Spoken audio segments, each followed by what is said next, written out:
오늘 말씀은 빌립보서 2장 말씀입니다. 바울은 1장 27절에서 오직 너희는 그리스도의 복음에 합당하게 생활하라 라고 말씀하였습니다. 여기에 생활하다 라는 말은 시민이 되다 라는 뜻이 있습니다. 곧 시민으로서 의무를 이행하라 라는 의미죠.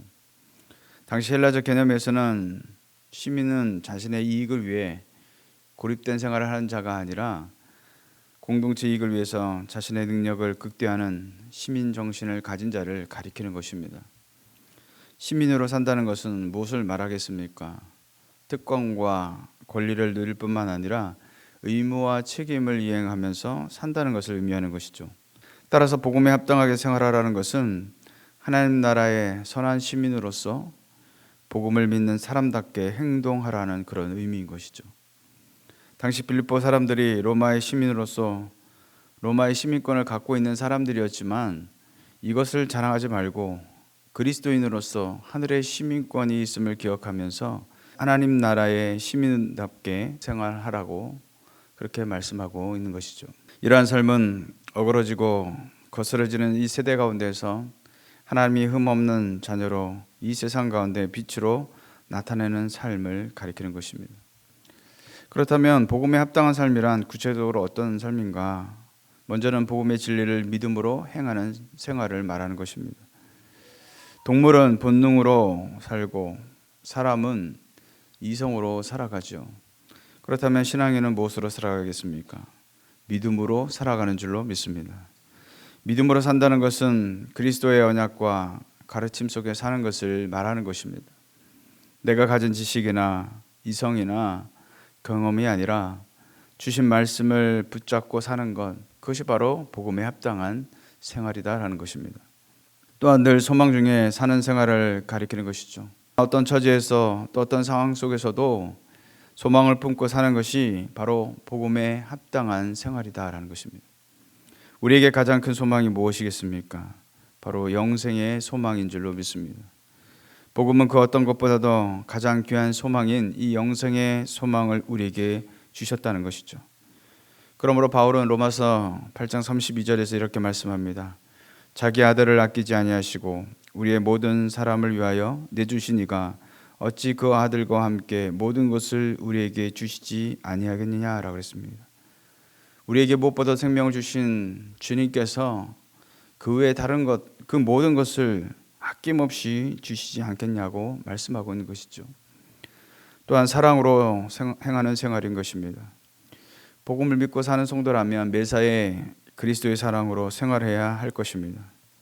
사랑을 잃으면 그것은 곧 복음을 상실하는 것이죠. 왜 그렇겠습니까?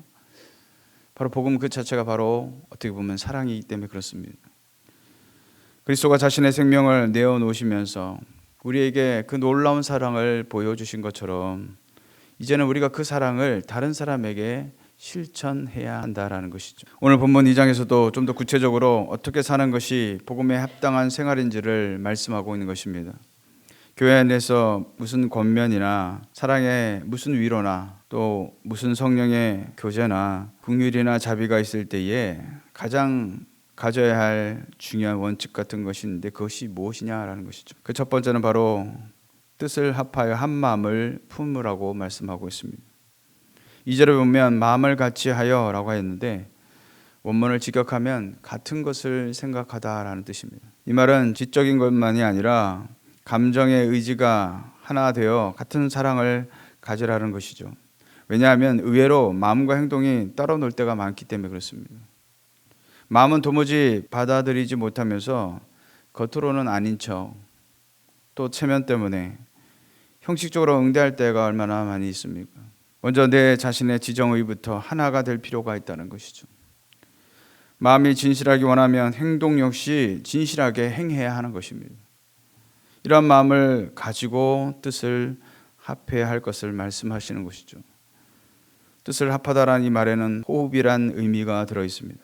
무슨 말인가 하면 그리스도 안에서 한 지체로서 공동체를 이루는 성도들은 각각 개성이 다르고 출신 배경이 다를지라도 마치 듀엣 가수가 호흡을 같이 하듯이 하나된 호흡과 마음을 지녀야 함을 말씀하고 있는 것이죠. 하나된 호흡으로 마음을 같이 한다는 것은 감정적으로 사랑을 같이 하는 것뿐만 아니라 의지적으로도 뜻을 합하라고 말씀하고 있는 것입니다. 두 번째는 자기를 낮추고 남을 높이라고 말씀하고 있습니다. 어떤 일을 하든지 다툼이나 허용으로 하지 말 것을 당부하고 있습니다. 다툼이란 말에는 자신을 내세우고자 하는 욕구나 천박한 이기주의 또 당파심, 이것을 나타내는 그런 단어인데, 교회 안에서 공동체가 하나 되지 못하는 이유를 들여다보면 바로 이런 다툼이 들어있다라는 것이죠. 허용은 공허한 견해나 잘못된 생각을 말하는 것입니다. 무슨 말인가 하면 하나님의 영광이 아니라 자기의 영광을 구함으로써 자만심에 빠지고 망상에 사로잡히게 됨을 가리키는 것이죠. 바로 이러한 태도와 반대되는 것이 겸손한 마음인 줄로 믿습니다. 당시 헬라 시대에는 겸손은 지위가 낮고 생활이 빈약한 자들에게 통하는 부정적이고 천한 개념으로서 추구할 가치가 없다고 생각했습니다. 그러나 이는 성도들에게 반드시 갖춰야 할 미덕이다라는 것이죠.